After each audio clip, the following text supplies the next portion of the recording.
কখনো শান্তি পাবে না, বেঈমান শান্তি পাবে দুনিয়ায়, মরার পরে অশান্তি শুরু হবে, শেষ হবে না। আর মুমিন কষ্ট করবে দুনিয়ায়, মরণ পরে এমন শান্তি শুরু হবে আর কোনো দিন শেষ হবে না। দুনিয়ায় শান্তি, পরকালে কষ্ট বেঈমানের জন্য। দুনিয়ায় কষ্ট, পরকালে শান্তি মুমিনের জন্য।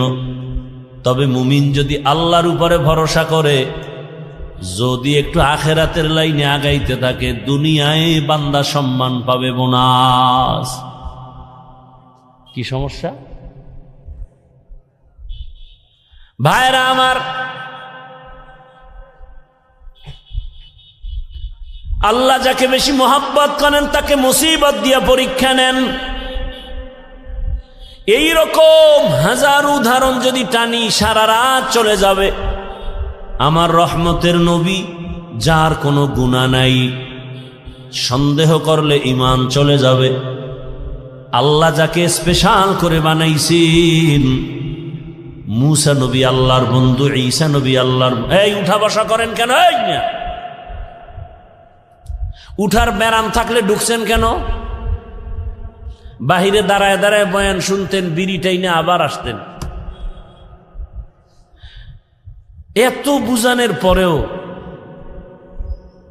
নিজেরও ক্ষতি করেন, উম্মতেরও ক্ষতি করবেন।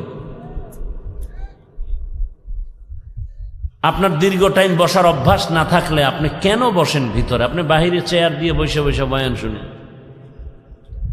আমি তো শুরুতেই বলছি, আমি বয়ান তো ওই গতানুগতিক ওই বক্তা হিসাবে বয়ান করি না, কলিজার ভালোবাসা দিয়ে বয়ান করি। মুখস্থ বয়ান না, আল্লাহর উপরে ভরসা করে বলতেছি। কি বয়ান করব তা তো আমি রেডি করে আসি নাই। আউযুবিল্লাহ ঢুকছি, জেহেন ঘুরাইছি, কি আয়াতটা পড়ব। এই বছর এই আয়াত দিয়ে বয়ান শুরু করি না, আজকে পড়ে ফেললাম।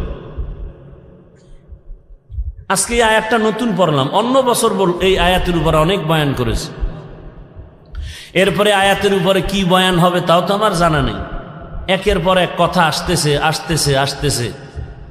বক্তার এলেমের বাহাদুরিতে বয়ান হয় না, ভালো করে মনে রাখবেন। ছোট ছোট কিছু কথা বলি, মনে রাখবেন। বক্তার আমল আর এলেমের বাহাদুরিতে ওয়াজ হয় না। এর মূল চাবি আল্লাহর রহমত আর অন্তরে শ্রোতাদের অন্তরের ভালোবাসা, মোহাব্বত।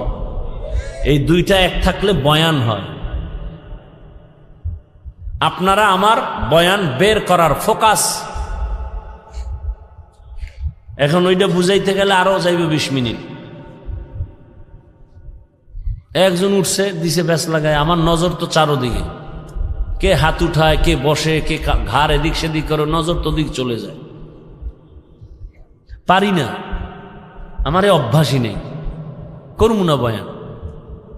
আপনারা শুনতে চান না, আমার ঠেকাটা কি?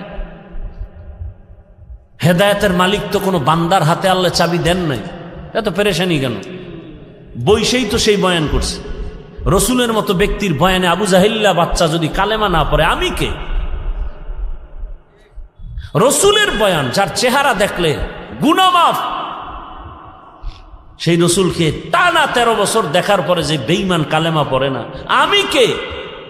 আমি তো মানুষ হই না। বক্তা হয়েছি ঠিক, মাওলানা হয়েছি ঠিক, মানুষ হতে পারি নাই।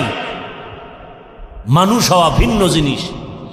আর রহমান আল্লামাল কুরআন খলাকাল ইনসান, এই বয়ান যেখানে করেছি সেখানে বলেছি মানুষ কাকে বলে। আল্লাহ বলছেন মানুষ কারা? এই মানুষ আল্লাহর কাছে মানুষ না, আল্লাহর দরবারের মানুষগুলো আলাদা। কোন মানুষ? আল্লাহ বলে দিছেন আর রহমান আল্লামাল কুরআন খলাকাল ইনসান। বিস্তারিত এখানে আলোচনা। আল্লাহর কাছে কোন মানুষ জান্নাত পাবে?